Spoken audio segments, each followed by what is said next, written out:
Hello, my name is Bryan. I am the world-famous plastic chair connoisseur. Other people may know me from my several different YouTube channels covering varying topics. Unfortunately, my belt broke and all I have is these suspenders to wear. Everyone should know that I have autism and I do live at home. I'll talk more about this later on in the video. And please, before commenting or leaving a dislike, watch this video in its entirety. In this video, I hope to speak for everyone dealing with issues like autism, anxiety, and depression. One of the big problems with autism, anxiety, and depression is these issues make you look like a really bad and dangerous person to everyone, when in fact you really aren't. In reality, people dealing with autism, anxiety, and depression are the most kindest people you can ever meet, and they'd always help you out in every way they can, when they can. Unfortunately, there are some days when they are tortured by depression and anxiety that they can't do things like get out of bed or leave home. It's like you're sitting there and all these thoughts and memories of bad things that happened to you in the past just uncontrollably pour into your brain, and there's really nothing you can do about it. People with autism do have bad social skills, and they lack courage and self-confidence. If you're wondering why I don't respond to you quickly, if at all, it's because I either don't know how to, or I just don't have the courage and self-confidence to. It leads to issues like one of the biggest issues in my life, the issue with making friends. When I was in school, all the kids looked at me like I was weird and different because I had autism. Ironically, it's being different than others that's making me very successful and famous these days. Anyway, waffle. What you should know when someone with autism approaches you is they just want to be your friend, and you have to remember they are also antisocial, so they don't want to be your boy or girlfriend.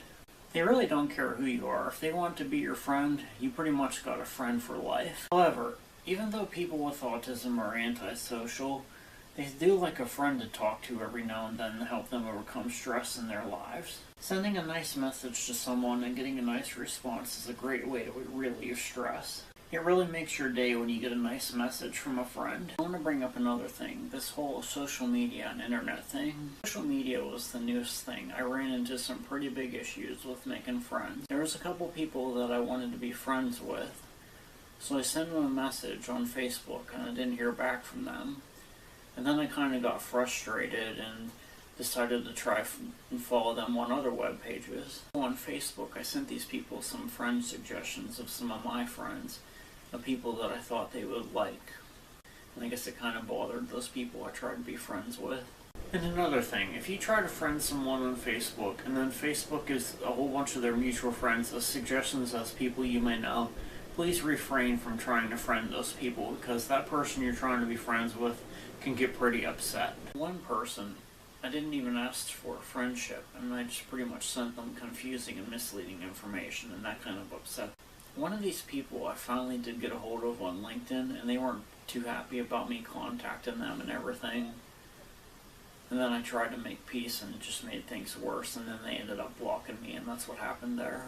And I know if these people knew my situation, and that if I didn't do that, they would have said, sure, no problem, I'll be your friend.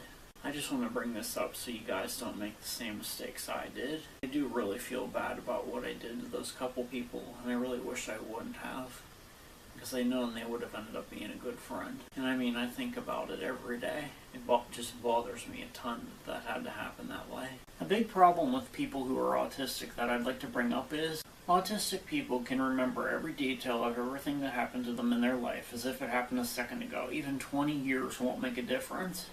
Something that I'm hiding is that I'm still dealing with bullies to this day. No one will help me. Everyone's just telling me, oh, you're hearing things. Well, I'm not hearing things when I'm standing there and I'm watching them do it to me. I had a problem with some guys at my old house, so I moved away to get away from them, and everything was fine for about a year. Then last summer I heard one of the guys' voices, and they were over at a house across the way and watching every move that I make all over again. I mean, at my old house, when I was climbing,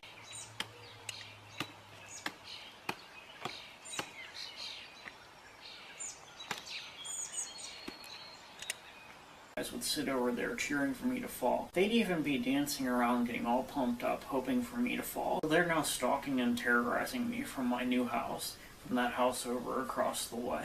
And every time I tried to fix this issue, it always got worse. And if I got frustrated and did or said something to them, then I'd be the one in trouble and I'd be looked at as the one causing all the problems. This issue is so bad that it has scared me from driving and getting a driver's license, and it has literally cost me all the job offers I ever got in my life.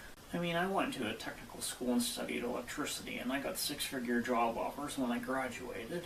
Unfortunately, they were quickly denied because I didn't have a driver's license. Some businesses even thought that I didn't have a driver's license because of a violation or something, when in reality the bullies have scared me away from getting a driver's license and have ruined my life. Really, these guys have done over $1 million in damages over the years.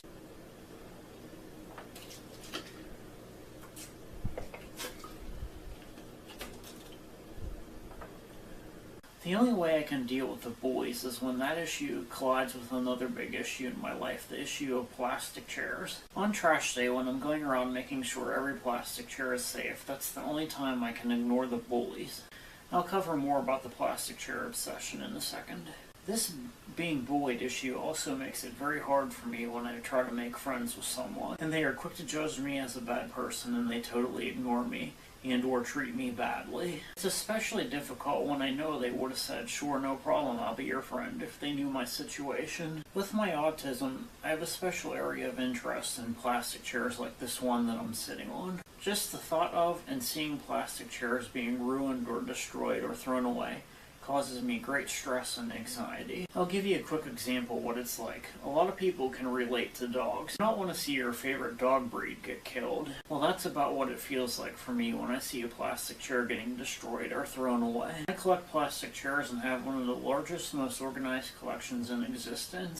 People usually come to my plastic chair YouTube channel, Bryan Plastic Chair World, thinking it's a joke, and then they quickly find out it's not.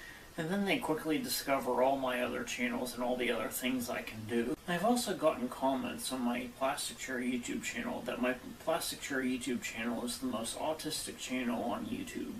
I also have another problem. As you've seen on all my YouTube channels, I can do a lot of things. I know I don't have the best voice in the world, but I've learned to ignore it over the years. And actually so many things that it's impossible to focus on and get good at one thing. At this point, despite all my problems, I've pretty much done more things than most people could do in a lifetime, probably 10 times over. Right now I'm starting to become a YouTube success story, having my videos been featured on many TV shows. Unfortunately, I will be forever known as the guy who hit himself with an 80-foot bullet. Fortunately, it got me great exposure on all my videos, and I'm getting a lot of success because of it. I'm now able to make a living from my videos. However, all that aside, dealing with this, I just strongly take things day by day. Every day is a new day. It's all higgledy-piggledy skidamy-doo. Well, thanks for watching. Please subscribe, and I hope I didn't talk too much.